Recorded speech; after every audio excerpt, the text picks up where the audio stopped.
as a kid that he has got even some minister in his pocket.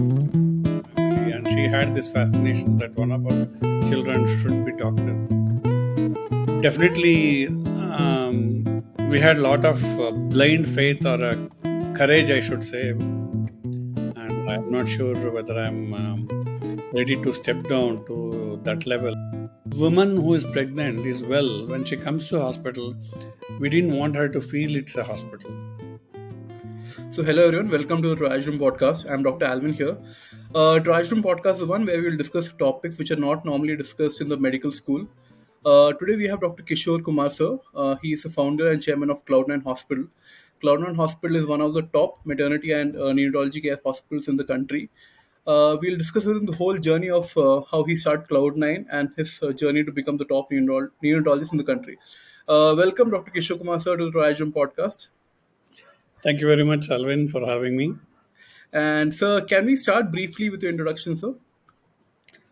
Yeah, I'm Kishore Kumar. I'm originally from a small town called Kollegal near Mysore. Originally, it belonged to Mysore district. Now it belongs to Chamarajanagar district. It's exactly about 110 kilometers from Bangalore towards the south.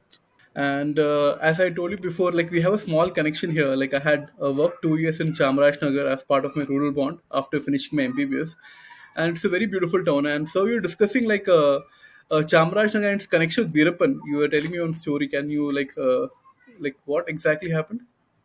Yeah. Veerapan was, for all practical purposes, in fact, he was quite popular among the rural folks near the villages of Kollegal. So he used to freely roam around in Kollegal without any problem because I think he had quite a lot of government officials, police, and even the. I was told, or I used to hear as a kid that he has got even some minister in his pockets. So I don't think he had any fear of being captured anytime. Yeah, because I've heard stories about people that how he used to roam freely and people used to know him well. That's what like I heard story like he was Correct, correct. had a good local support basically. He was more like a Robin Hood. Basically, I Okay. think. I mean, the villagers liked him. Okay. So you were telling like how you did really well academically in 10th and that what motivated you to become doctor. So from Kollegal, when did you move to Bangalore and also? Yeah, I always stood first in the class in Kulagal, but Okay. in 10th standard I got the highest in the district, and that's when my parents decided that probably I should study because the college system wasn't very good in Kulagal at that time. So I came to National College in Bangalore, Basangudi, which was one of the most popular colleges at that time. Okay, So sir. I studied PU in Bangalore, and then that's how I landed up joining medical college. So was there any like family members who were doctors in your family? So like what was like apart from doing very well academically, what was something which motivated you to become doctor in the first place? That's a very, very good question. uh, there are two things. One is my family doctor had a very big influence on me. I always was fascinated and influenced by my family doctor, who is a icon even Kollegal even today. I think he's Okay. about 90 years old now, and Oh my God. he is the first president of Lions Club in Kollegal, and he Okay. established Lions Club eye donation Okay. camp almost 30 years ago. 30 And he years was back. the Okay. yeah, and he was the first president of IMA in Kollegal, Okay. and he has become a role model for many. And he happened to be my dad's classmate in school. Okay. Apparently, my dad wanted to study too, but my grandparents did not allow him at that time. So my dad always used to tell that I will allow my children to study as much as they want to. Mm-hmm. So I was more influenced by my family doctor. Mm-hmm. Plus, I think my mom wanted one of her children. We are four brothers and one sister. I'm Okay. the youngest in the family, and she had this Okay. fascination that one of her children should be doctors. Mm-hmm. So that's what probably influenced me to join medical school rather than anything else. Okay. And I was reading one of your blogs in which you had mentioned that your grandparents had a very middle class upbringing, but your father he was also an entrepreneur. So what was he doing, sir? Yeah, my dad separated, my dad grew up in a family of six brothers and three sisters. So Okay. he was an average family at that time. But Hmm. he had decided that he needs to make the living of us much more luxurious than what he had as a childhood. So he did multiple businesses at one stage. He ran basically land banks, and he had multiple rental properties. Oh, He ran a business of a cloth, and then he started a business of the records we used to call HMV and poly, or that black discs which we used to play in the gramophones ha and ha things ha like ha that. ha. Yes, sir. Oh, he used to So do that. he was the dealer for that in Mysore district, and Okay. then he used to sell electronic goods like fans and tube lights. So he had almost had three different businesses at Okay. one stage, and then he was dealing with the mutual funds and share markets when Oh, nobody used to talk about yeah. that. That's very surprising. So he was quite entrepreneurial, and he definitely had a lot of land banks and rental properties until about mid 70s or early 70s, when Indira Gandhi promulgated that emergency, and had many people don't know these days. She promulgated a new law where it said whoever is working in the field, the land belongs to them, and whoever is renting a property, the house belongs to them. So in that law, my dad Could lost have. quite a lot of property, Hmm. but he had a lot of loyalty in Kollegal, because he was always quite philanthropic and helping a lot of poor people. So even though that law came, the farmers who got his land were always donating a lot of paddy to Okay. him every year as a gift. So Okay. my dad used to feed the whole town of Kollegal with that paddy which he got as a Oh gift. my God. And once a year, it used to be a big festival, and he Oh. used to feed the whole Kollegal town people with the free meal. And And Kollegal is a big town. For all people don't know, it's a big town. Yeah. it is a big town. Yeah. So, like, we'll discuss your entrepreneurial journey. Before, I want to discuss like what was a motivation for you to join pediatrics in the first place. So, like, how did you decide on pediatrics? After I finished my medical school, I was only interested in three specialities, really, because I think it depends on how you get exposed to subjects in undergraduation. I was either interested in pediatrics as number one specialty. Mm-hmm. If I didn't get pediatrics, I was interested in ophthalmology, Mm-hmm. or I was interested in pathology. Okay. For I was fascinated. Okay. But I was fortunate enough to get into pediatrics, and once I got into pediatrics, I had a major influence with one of my professors called Nirmala Kesri, who is no Okay. more now. But she had qualified. In fact, she is the highest qualified pediatrician in the world those days. She had Okay. triple MRCP, US Oh. degree, Canadian degree, and then she remained a spinster, and she came back to serve her people in Davangere. So Okay. she remained a role model for us. And when I finished my pediatric postings, what I used to see is we used to see a lot of neonatal deaths in Mm-hmm. Davangere as a Mm-hmm. single hospital. So I wanted to specialize in neonatology, and Mm-hmm. because at that time in India there was no specialization, and Okay. everybody had accepted that out of every 1,000 babies, probably 80 babies will die, Oh. and nobody was bothered about it. But I felt that number of babies who were dying was too many, so I wanted to specialize and see whether we can change that. So that was the reason I went abroad to train myself in neonatology. And that also you have gone to like a lot. When I was going through your this thing, so you had gone to a lot of countries. You've gone to UK, then you worked in Australia for a long time, then you Yeah. worked in I think US also briefly for some time. So that was one of your motivation basically. You wanted to see the best of the world and then probably come back and replicate the model in India. Correct. When I planned to go to UK, what happened is I worked in Mission Hospital in Mysore. Mm-hmm. for a year as a pediatrician. Mm-hmm. So I knew the practical problems and various issues in day-to-day life in saving babies. So Mm-hmm. I wanted to see how it is, and so I when initially went to UK. Unfortunately, for being doctors, you know very well that Mm-hmm.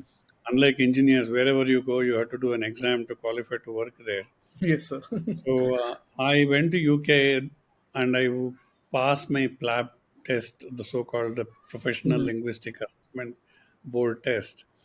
And those days, the pass percentage of that PLAB test was only 4% Oh, because 4%. there was no recorded pass marks in that. It was a Okay. percentile exam, and they used to keep the percentile depending on the vacancies available in the UK at that time. So Okay.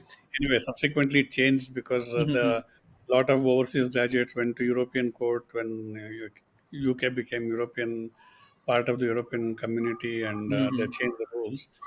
So when I passed the exam and I worked there for 6 months, Mm-hmm. and after that I wanted to specialize in neonatology. That's when the system, the consultants told me that no, you have to work one more year before Mm-hmm. you can get specialization because it's too competitive. Mm-hmm. So I actually fought with the British Medical Association at that time, saying that I have already graduated as a pediatrician in India and I passed my PLAB. According to PLAB test, I get a letter saying that I'm equivalent to British graduates. Why am I not getting specialization? So that led me to get a specialization rotation in Mm-hmm. Birmingham Children's Hospital involving 2.5 years of rotation where I qualified as a neonatologist, in other words. And I got what is called as a certification of completion of training. Mm-hmm. And because of that, I had to stay in UK for 2.5 years. But the good thing is after 2.5 years, because I did an academic recognized training, I got a consultant post, and I Mm-hmm. was probably one of the youngest overseas person to work as a consultant in UK. And after about working in 1 year, I really got bored in the UK because I felt it was not challenging anymore, and I had mastered whatever I needed to do. Mm-hmm. So I wanted to go to US and see how the system is because everybody in India and rest of the world they were fascinated by American system and most of the research was coming from America. So Okay. I went to work in US. Obviously, you know that you had to pass USMLE exam, Yes. and Mm-hmm. I passed USMLE and worked there for almost 6 months. Okay. When I got an opportunity to go to Australia through one of my consultants who recognized my talent and Okay. my academicity when I was presenting a paper in an Mm-hmm. international conference. Mm-hmm. And I was always fascinated by Australia and kangaroos and things like that. I went there and I thought I'll work there for a couple of years, and I landed Okay. up staying 16 years. And I still say that Oh. it's my second home. That's how I specialized, and essentially I specialized in UK, I specialized in US, and I specialized in Australia because after going to Australia, I had to redo the exams to Mm-hmm. qualify to work there again for a bit more years. But my experience was invaluable because most of the my time I worked only in teaching hospitals and Mm-hmm. definitely learned a lot. And the system is very, very different. Not only I learned pediatrics, neonatology, I learned different healthcare systems, how it is managed. Mm-hmm. Because what happened is the British healthcare system is completely nationalized. Correct. American health system is completely like India. If you have money, you go to private. If you don't have money, you go to public. If you don't have both, then you suffer. And Australia is a mixture because in the year 2000, John Howard during election campaign created a private healthcare system. Till that time, it was completely public. Okay. So it gave me a lot of experience from the healthcare management perspective too. Mm-hmm. So it was very, very invaluable. So one thing is that, like, what was the motivation? Like, going to three different continents and practicing as a pediatrician is not an easy job, and going and clearing exams every time that requires a special amount of motivation. So what was that magic spark in you that you went and like cleared exams in three different continents? See, you UK went there to specialize neonatology. Mm-hmm. US I wanted to see before I come back to India because nobody is completely trained unless they have seen the US health system. That was the belief those days. Okay. Australia happened because I always fascinated in Australia, and I got an opportunity. I went to Australia and I fell in love with that country. So Mm-hmm. I was ready to. I mean, if you wanted to work only for 1 year or 2 years in Australia, you could have worked with my MRCP. But Mm-hmm. because I fell in love with the country and I wanted to stay a little bit longer, Mm-hmm. that's what required me to do the local exams or Mm-hmm. FRSAP. But doing the FRSAP gave me a different perspective because I became a consultant in Australia and then I worked in the private sector, and that gave me a different opportunity. And my last few years, I worked in a place called St. John of God in Perth, which is a private sector hospital, Mm-hmm. and that was popularly called Baby Hilton because there, babies were. It was just a maternity hospital with the Mm-hmm. pregnant ladies being spoiled to a core, and so it gave me different exposure and things like that. So definitely my experience. Plus, I loved traveling, so I enjoyed going to different continents and working there. That's great. So one thing is that, so when you were planning to go abroad, you always had this vision that you wanted to come back to India, and like that vision was always there in head, or were you open to the idea of settling abroad? No, no. You see, from the day one, Mm-hmm. I always wanted to come back to India. Even my wife wanted to come back to India. Okay. Uh, the two things. One is my dad. I am me being the youngest. Mm-hmm. Was very possessive. Both my parents, and they asked me, Okay. "Are you going to come back?" And I had promised that I'll come back. Okay. When I got married, my father-in-law, who was very, very man with the few words, told me that if you're one of those people who want to settle abroad, please don't get married to my daughter. Oh, So very clear. he was he was also very clear like that. So in that sense, both of us being the youngest in our families always wanted to come back. Okay. But we thought initially when we left India, we were going only for 2 3 years, but it became 17 years. So, but Okay. 17 years was too long, and we definitely missed India quite a lot. And Mm-hmm. secondly, we wanted our children also to get exposed to Indian grandparents and cousins, and so we had that in the corner of the mind all the time. But Okay. the question was when to come back. That was the Mm-hmm. thing which was bothering us. Mm-hmm. So, since you trained extensively in all these top countries in the world, when you came back, I'm pretty sure, walking into any of the top hospitals in India and becoming like the head of department, there would have been an easy option for you. But then you came back and you decided to start Cloudnine, and it was literally like a new. You're creating a new segment in the entire healthcare segment. Like before this, like there was not a separate like maternity, childcare, specialized hospital. Was totally an unheard concept at that time. So, I mean, you already proved you had a rebel streak in your head when you were in UK. So, what was motivation for you to like? Because it was a totally dramatic shift, right? Because you were totally into academics, you were trained extensively, and coming back and becoming an entrepreneur, it's like a almost a 180-degree shift. Like, what was like thinking and what was logic at that time? Like, how did you Yeah. arrive at that decision? So there are two things. One is, see, I had reached the pinnacle of my whatever I wanted to achieve in the West, and Mm-hmm. I became a professor and the head of the department of neonatology in Perth, in Australia, one of the most beautiful cities in the world. And I had a convertible BMW and was driving. So one day we were talking, look, what is the next step? And obviously, after reaching the pinnacle, you just start Mm, enjoying all the fruits of your life. exactly. But at the same time, the discussion started is, are we getting old to go back? And my parents were getting old, my in-laws were getting old. So Mm-hmm. we decided to come back. And my wife decided that she will move first with the two children. And my son was born in the UK. My daughter was born in Australia. And so she said they both may find it difficult to settle down. So let me go back and see how they settle down. Once they settle down, then you resign and come back. So she left in 2005 and came back. Mm-hmm. And I was at that time traveling once every 2 weeks from Perth. People don't believe, but I was traveling every 2 weeks too because I was That is missing my not at all family. easy. Easy. And the good thing was, because I was coming every 2 weeks, I was exploring where I can join. Mm-hmm. And without naming, I definitely saw the couple of the big hospitals, or the so-called popular hospitals, Mm-hmm. including medical colleges in Bangalore. Mm-hmm. And after about 2 3 months, I told my wife that they don't.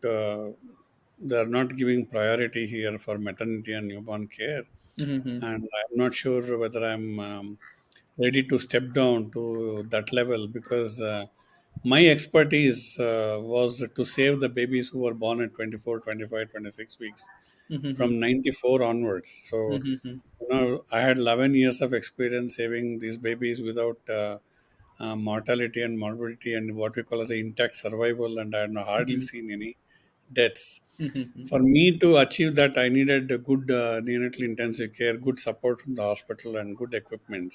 Mm-hmm. So when I was feeling desperate like that, that's when my wife said, "Then why don't you start your own NICU or a mother and baby hospital?" And so one thought became the other thought, and then we started, planning to see whether it's feasible. Then we calculated the funds required and things like that. So then we talked to all our family and friends, close family and friends, and everybody was excited, saying that this doesn't exist, this sort of facility what you're talking about, and it will do extremely well. I think you should start. So it became, the concept note became so popular when we changed, discussed with everybody. From there we started planning, and then basically we conceptualized the whole thing.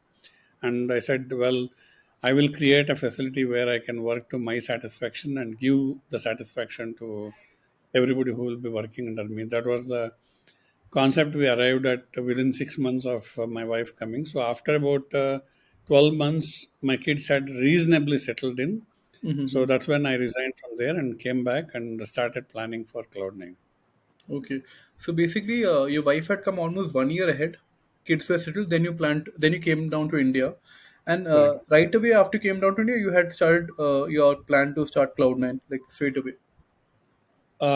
Almost 6 months before I resigned my job, we had started the planning, Okay. because we identified the Jayanagar, which is the flagship center of Mm-hmm. the building, and then we actually talked to the family and friends. In fact, my mentor and my teacher, Dr. Mm-hmm. Kaleshapal from Davangere, Mm-hmm. gave me 50 lakhs from his savings of Oh. by selling his land. My brother gave me 50 lakhs from his selling his savings and the lands. My Okay. father gave me 20 lakhs. So like that, the whole family contributed quite financially, and we made a good amount of money to start the hospital. And Okay. so we definitely went through that exercise of Mm-hmm. raising the funds to start the flagship center in Jayanagar. So if you're comfortable, like, can you share like the first center, like how much was the total investment required, like, to start it? Yeah, the first center in Jayanagar, the estimated expenditure was 20 crores. 20 crores for the whole hospital. And at that time, That must be a big deal, no, sir? At that time. it was a big deal, because having worked in three continents, Mm-hmm. and I was more like a, enjoying my life, traveling around everywhere. So I didn't have much savings. The only savings I had was about probably 3 crores. Mm-hmm. And so my co-brother offered to put another 3 crores to match my savings. Then between my mentor, my brother, my family, everybody, we raised another 2 crores. So totally 8 crores. Remaining 12 crores we had arranged as a bank loan or unsecured loan. So we actually started with almost 60% as loan, and that was not easy, because we are putting all our life savings here without any guarantee, and started this hospital. And I still remember there was a guy from Kerala who came and delivered in room 106. He was the fourth baby born in Cloudnine at that time, and he had recently done a MBA finances and he gave me an Excel sheet when he was got discharged, and he said, "Dr. Kishore, we had a fantastic stay, fantastic hospitality, and the least I can do is please have a read through." And I read through his Excel sheet, and he had said, "Thank you for the wonderful hospitality, but based on the charges you are charging now, you will need 10 to 12 years before you break even. So I would recommend that you change your heart, because I think you will fail in a big way." That's what his recommendations were. So I mean, that was the belief everybody had. They said they won't succeed, Mm-hmm. and the charges we were charging was peanuts, and it won't break even. Mm-hmm. And so definitely, we had a lot of blind faith, or courage, I should say, that it Yes, will succeed, courage and is a word. we persisted. And Yeah. after about 6 months, our angel investors who had invested with us, not the family, but angel Mm-hmm. investors, started asking, "We haven't had any dividends. When are you going to get dividends?" And Mm-hmm. they were getting restless. Mm-hmm. And I told them that if you look at, on an average, healthcare sector, the average time it breaks even is about 4 to 5 years. So I Mm-hmm. don't think you can expect any dividends till then. So then they made us that, oh, if that is the case, then you shouldn't be taking any salary or working for that. And so we were not drawing any salary. So the first 3 years were very, very hard, Okay. because you had stopped getting dollar income. You don't have a rupee income here, and you have spent all your savings, Mm-hmm. and so it was very, very difficult. Yeah, yeah. The first thing is like, sir, as healthcare professionals, are like background of financial education is not great, like how that guy who came and told us. And then on top of it, you putting in so much capital, that really shows your courage and your determination to like bring about the change in itself. So, I mean, like what, like that is like really admirable, right? So like you put in almost 20 cr, and then like to start from ground afresh and not taking salary. I mean, that it's like a different level of courage, I feel. No, the one more thing which we underestimated, Alvin, now that we are talking about Mm. finances, I can tell you, is we had estimated 20 crores, including running costs. Okay. But what happens is, when you start the hospital, Mm-hmm. the cash burn, which happens Mm-hmm. because you are not breaking even, is much higher than what you anticipate. Correct. So, secondly, what happened is, we were not used to thinking about the pilferage. For Mm-hmm. example, in the first year, there was a lot of theft in pharmacy. Oh, Then we had a OT in charge who used to steal catgut sutures and sell it somewhere else. So all these things put a we'll never bigger recover. hole in our Mm. pockets. And at one stage, one of the investors said, "I have an orthopedic surgeon who wants to operate in here, and can we let him in, because we are not doing very well, and we are burning our cash, and there's a limit of how much cash can you burn." And Mm-hmm. so there was too much of pressure to convert this into a Multi- multi-speciality hospital. Mm-hmm. But then the pressure of insurance companies coming and saying that, the packages are high. Can we have a package without lactation consultant, without physiotherapy, which is another ball of game, which I can Mm-hmm. talk to you later. Mm-hmm. But I refused. I said, no, package is package, and we want the comprehensive care to be given. I don't want to give any package without those services. Mm-hmm. But that persistence and perseverance and patience is Agree. what proved us in the long run that we were successful. So, like, I think currently Cloudnine is valued around, I think some, when I read the like articles, around 300 350 million dollars something, no, sir? Like, what is the current valuation? Current valuation is 3,500 crores, Okay. which equates to So when you so when many. you started, did you ever imagine that this will be so big? Like from where you started, like you told me how your struggles, like how you literally struggled and like literally burning cash and like all that. In your did you in your dreams imagine this will be one of the biggest maternity chains in the country? No, no. In fact, we definitely we knew. I mean, back of my mind, I knew it. We were successful. We were going to be successful, but not in my wildest dreams. I imagined that the company will grow this big to be valued at 3,500 crores. So if you look at that growth, 20 crores to 3,500 crores is almost 170 times. That means every year we have grown 10 multiples because we are only 16-year-old company. Hmm. Correct. So 170 times means our cash has multiplied by, our investment has multiplied by 10 times every year for the hard work we have done. So whoever has put the money, they are all smiling away to the bank. So, like one thing you told that you like beginning में like how did you even get angel investors on board and all? Like being doctors, like our connections are usually among doctors only, right? Like how did you get in touch with angel investors and all? And as a concept also, this was like a very new concept. Like how did you convince them to come on board and all? That must be quite a struggle, I believe. Yeah. The good thing is I had my family. I told you, my Hmm. mentor put the money, my brother put the money, my father put the money, my sister put the money. And after that, my co-brother, who was a financial guy, decided to put quite a lot of money.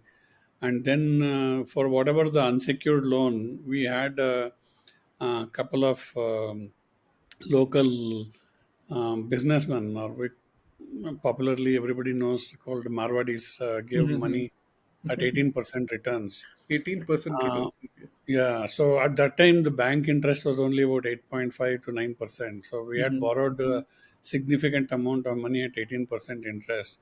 Mm-hmm. After about 2.5, 3 years, we were finding it difficult to repay their interest. So at that time, one of the things what I did is I offered them the shares in the company in Okay. return for the accumulated interest and principal.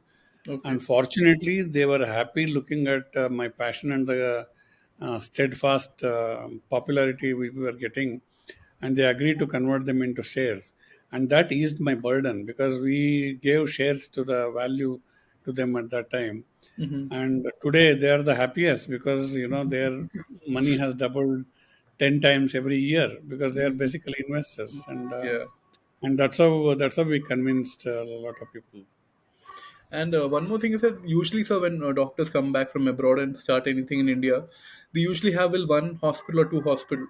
But your vision to expand it, like say in Bangalore, then you went north, Delhi, Bombay, and all that. So, like, what was like? How did you even think about it? Like, you want to make it a national chain. Like, there must be some tipping point in your belief. Okay, now I think the idea is there, and I think I can expand it to the whole country. So like that vision is huge. So what was like? How did you even think about it?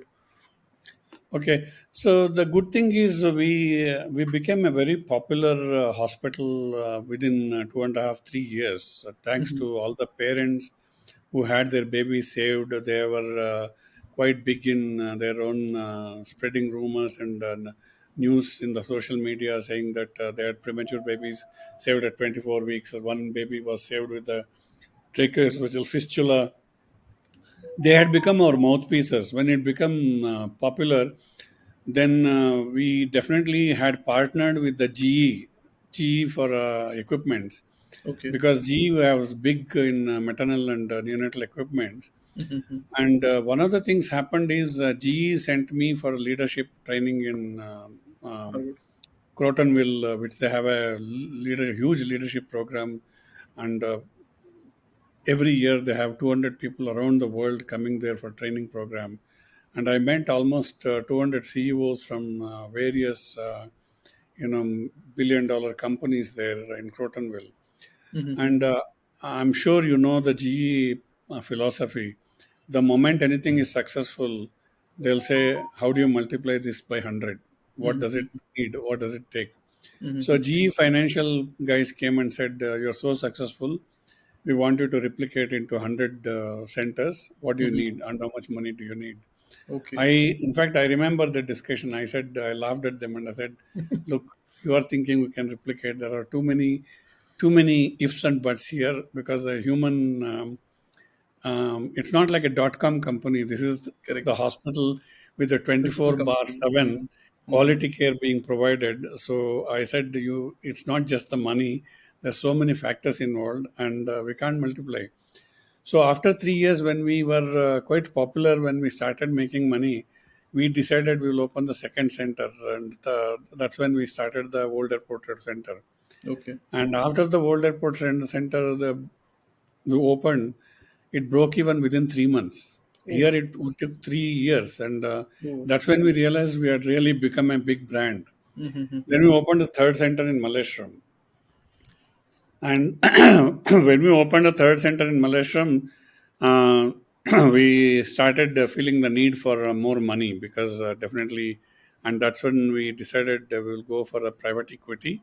Mm-hmm. And we had a bitter experience with the private equity couple of funds, Mm-hmm. because they were not used to investing in healthcare in India, and we had a long discussions with no decisions at all. Mm-hmm. So I had given up on private equity after about 3 or 6 months, and then one of the private equity guys called Matrix partners came and approached us, and I was very ruthless with them at that time because thinking that they are not going to invest. But it so happened that I asked them very rudely how much money you're going to give and who is the decision maker, how long will the. So instead of them asking the questions, I was asking them questions, and then looked like they were really interested. And then it took hardly 15 days for them to invest in our company.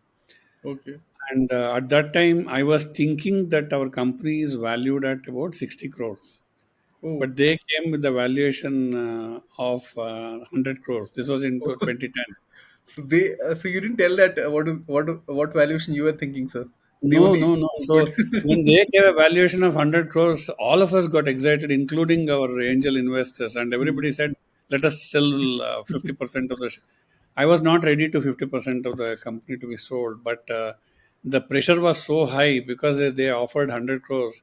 Mhm. Everybody forced me, and I had to concede in selling 50% of the Oh. stakes to them because that was the amount of money we needed to clear our loans and debt and unsecured issues and save the company. So we actually diluted 50% Okay. at 100 crore valuation in 2010. So, Mm-hmm. and that made us a positive company with the no loans and no debt, and Mm-hmm. so that we can relax. Mm-hmm. And so when they came in, they actually gave us a lot more courage because they were professional investors, and definitely they said you are growing very well, but because you are growing well, people would copy you and replicate. Now you need to replicate before anybody replicates. So Mm-hmm. the thought process of them and the GE financial GE company pushing us, and my experience in Crotonville leadership, and plus I felt the need that the quality maternal care and neonatal care what we were giving was Mm-hmm. lacking everywhere else. That's when we said, yeah, let us spread faster. And that's when we started looking for a CEO because, I was already working 14 to 15 hours a day, and Okay. there was no way I could have split myself into all this. So we actually started employing first CEO in around 2011, 2012. That's almost like 6 years after your starting, sir. Yeah, Five, I six mean, years. we started looking, but the first CEO was employed at 7 years of operations. Okay. So first 7 years, He was I a ran CEO. the show. Yeah. Okay. But one thing which you told, like you opened the second branch in Airport Road in 3 years, and in 3 years you had a very like a very good brand name. That is kind of unheard in healthcare, right? Because healthcare make people take long years to prove themselves, to establish the value and establish the name of the hospital. And getting name in 3 years is kind of like I don't think it is done. Anybody has done in such a short span of time. Like getting a brand value in 3 years. No, no, definitely not. I mean, we definitely we didn't realize we had a brand, but because see, we signed up for Old Airport Road in 2009, Mm-hmm. but by the time we started the Old Airport Road hospital, it was almost 2011, 2012. Mm-hmm. So we realized the value of the brand only when we started because having experience here, we broke even in 3 years. We were thinking that we may break even in a year or 18 months. We Mm-hmm. broke even in 3 months there, and Yeah. For that's when we hospital, realized mm, we were really a big brand. correct. And for hospital to break even in 3 months is like very difficult, no? Because so much investment is required. It's like very investment heavy, and breaking even in 3 months is like, it's like Great. Surprisingly, Alvin, now we have become such a big brand. Anywhere in NCR and anywhere in Bangalore, the moment we open, within 3 months we break even. Oh, In the west, awesome. Pune and Mumbai, we take a little bit longer. Mm-hmm. Chennai, we take a little bit longer than Pune and Mumbai. But Mm-hmm. brand strength is so strong in Delhi and NCR. Mm-hmm. So far, all the branches we opened, we don't take more than 3 to 4 months to break even. Basically, I was in Delhi, in Faridabad, close to Delhi NCR. I think till Uh, 18 years I was there. There also Cloudnine has opened. So a lot of my friends, like, because I was working in Cloudnine, so I told, yeah, here also there's a good name for Cloudnine in Delhi also. Like, right, people right. really appreciate of the care and kind of support which they're giving. So one Yeah. thing is, when you started, like, without any MBA background and all, like, what difficulties you faced, like, running a big organization like this? Did you face anything, or like how was the journey as a leader and as an administrator? Because as healthcare professionals, leadership is not something which is naturally in us, right? Like, we'll be more academically inclined. Yeah, yeah. So you are absolutely right. See, the whole thing of how to run the Cloud9 was in my head, and possibly my wife also played a crucial role because she had both children delivered in Australia and UK. So her experience of have a childbirth was so much better than what her sisters and her cousins had. So she looked at all the finer aspects of the customer experience and training, and I was looking at the medical aspects and general overseeing. So together we both were Good team. so hardcore bent on making the experience so wonderful. It was really really challenging because all the thoughts what we had for us to implement it, it was very difficult because see, the moment a pregnant lady walks in, what we realized is pregnancy is, I mean, our statement says it all. Pregnancy is wellness, not an illness. Mm-hmm. So Correct. woman who is pregnant is well when she comes to hospital. We didn't want her to feel it's a hospital. Second thing is when she's coming for a happy occasion. You don't want a grumpy receptionist to receive them, and because that will kill the happiness. Correct. So starting from entering the hospital, you need an infrastructure which is very welcoming. You need people who are welcoming. Then you need all the nursing and doctors and everything who are welcoming. When we started the hospital, that sort of a training, whether it's a receptionist or a security man, didn't know because Mm-hmm. as Indians, we are always very polite, Mm-hmm. but we don't smile much. Correct. And the stern feeling gives a different opinion. Correct. So we had to train everybody to smile along with being polite. And the second thing is we had the belief, most of the Indian doctors believed that they are God. So we had to change the concept of them thinking that you are God, Mm-hmm. but let us not act like God and let us act like friends for the pregnant lady because she's coming with a smiling face. Mm-hmm. And that attitude change for the whole people, Mm-hmm. whether it was security or housekeeping or receptionists or doctors, was the first thing we had to do. So we actually spent nights and days recording their performances on video camera and Oh. replaying and showing them what do you think. And we had to be convincing them rather than saying you have to do this way. And Mm-hmm. if you are a pregnant lady, would you like this sort of attitude? So it took us almost 6 months to change the attitude of the common people in the sense starting from security to reception to nurses to doctors to Mm-hmm. make it a very welcoming experience. Mm-hmm. Then comes the efficiency. Efficiency again comes to so many things. And the third thing is to make sure it's safe. See, the whole idea of we wanted to start Cloud9 is we wanted to stop mortality and morbidity among mothers and newborn babies. So we didn't want to lose. So we wanted to make sure that we work as a team. The good thing is Indian doctors are one of the best in the world, which Mm-hmm. Harvard Medical School has proved beyond doubt.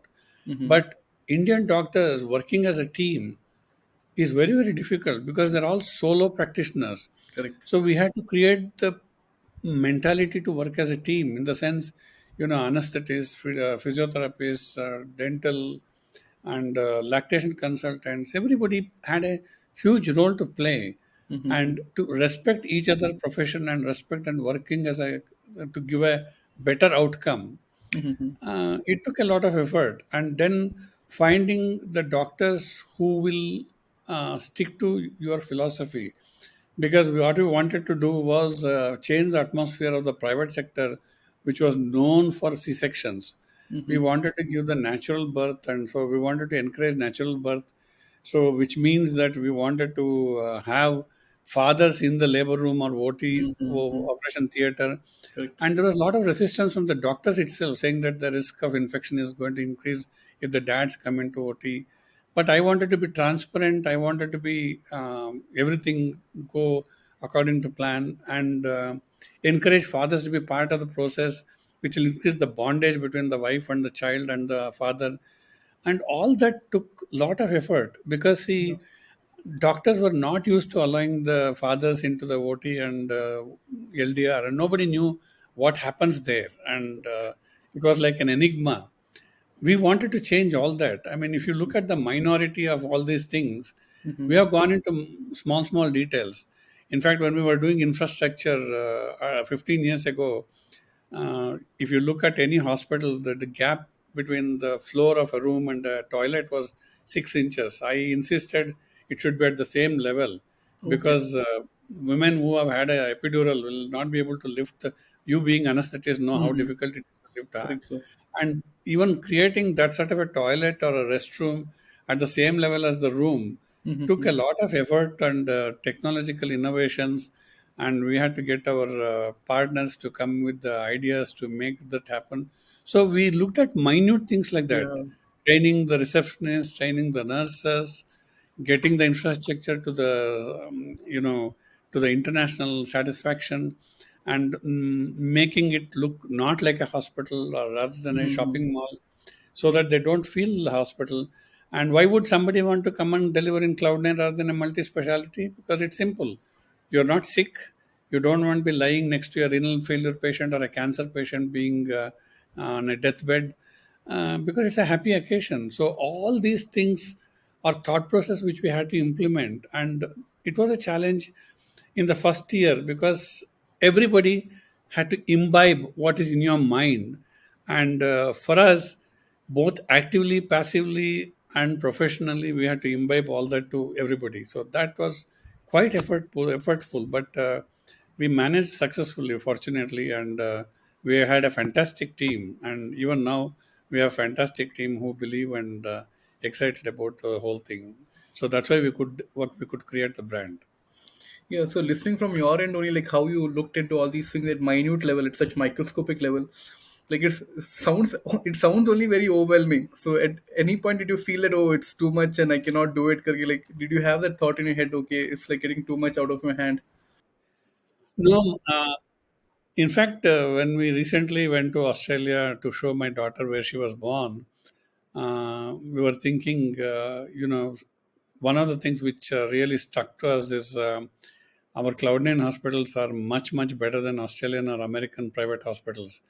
We didn't realize we have created a infrastructure which is better than the Western infrastructure. And so when we looked back, we said, how did we do this? And the question was only one answer which clicks in our mind.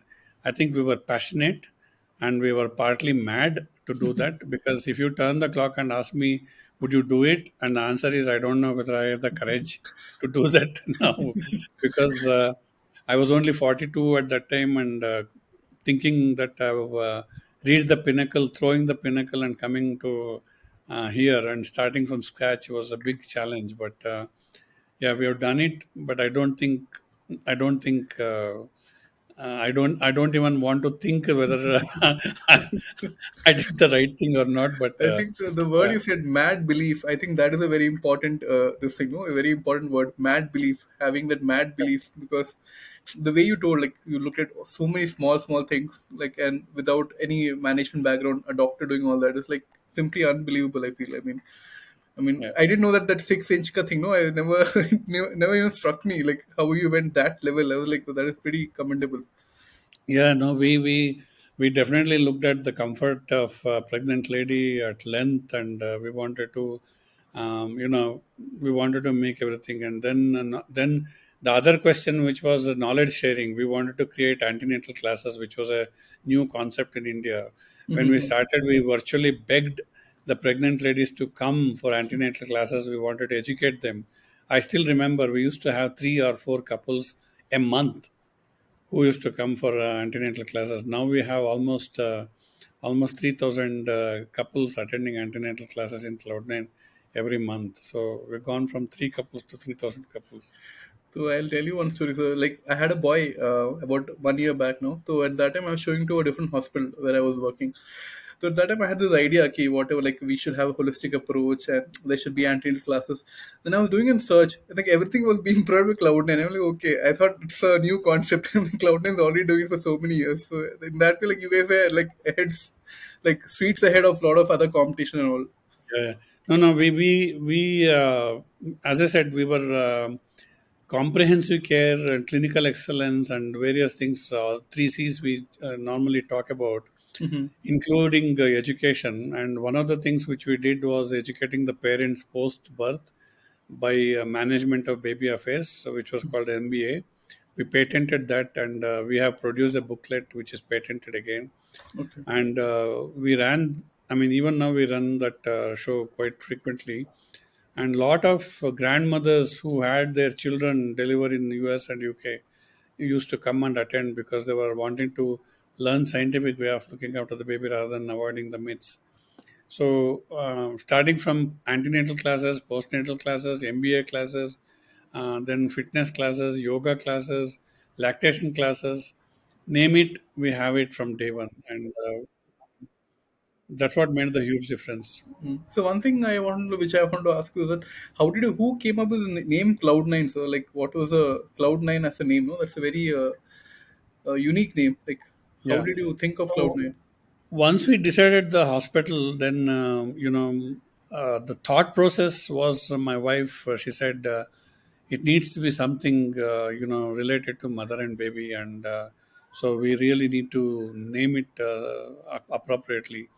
So we had a brainstorming session with quite a few people, and then we had posted these questions on the internet with the price tag of 10,000 rupees for Oh. various people. Then a lot of feedback came, and finally, Cloud9 is a state of mind which is supposed to be, Mm-hmm. you are on Cloud9 when you're happy. So that's when we stuck to the word Cloud9. Then once we chose Cloud9, then the creating the logo. If you look at the C9, the C is supposed to represent Mm. mother, and 9 is supposed to represent the baby. So C9, Cloud9, mother and the baby. So all is included, and so we came up with the logo, this, and then we found a small vendor who created the Cloud9 first song. I don't know whether you heard it. It Yes. was there in the phones of a lot of our colleagues, which is there even today in some of our phones. So when you call us, you can hear the tune. Okay. And that guy charged us peanuts in the initial stages because we are not brand. And so everything we worked on it in a different way. It was quite memorable too. So that's why I'm writing a book now about all the experiences what we have done on Okay. Cloud9 to start how Cloud9 Yeah. started. So This should hopefully be by the nice. end of this year, I Mm. should have that book ready. Okay. So now, like, since you have achieved so much, like, how do you relax, or what are your future plans now? Like, do you plan? What is your future plan apart from Cloud9? Where do you see yourself now? Yes, we feel that we have a lot of experience we have learned, which we can dedicate our services. So one of the things which when we started Cloud9, nobody would believe was that this sort of a quality care in mother and baby can be achieved in India. And we have, when we achieved in Jayanagar, everybody said, "Oh, Dr. Kishore sits there. That's why it's easy to achieve. If he replicates that, he won't achieve that." So we have proven that we have replicated not only in one city, in multiple cities, and we have achieved that. And many people don't realize that we are the only chain of hospitals in Asia who are part of Vermont Oxford Network, and Mm-hmm. we are the only chain of hospitals with less than 3 per 100,000 um, maternal mortality rate, which is the lowest in the world, lower than US and UK. Mhm. and infant survival rate is 99.82, which is better than any best country. So we have the highest survival rates for premature babies, and we have the lowest infection rates. I mean, our infection rates are 0.3 to 0.6%, whereas WHO accepted infection rates at about 2%. So we are very high on protocols. We achieved a lot of things, and now we feel that we have a obligation to share this in the public sector. So we are trying to create some public-private partnership. We have created a Cloudnine Foundation for that, and we are also doing a lot of clinical research to see how we can impart this to the public sector. And we've also undertaking a lot of clinical researches to make sure the pregnancy and childbirth is highlighted easily in a safe way by involving artificial intelligence. The moment a mother registers, if a woman belongs to high risk, it needs to be flashed up, and so that Mm. appropriate care is taken from day one rather than towards the end.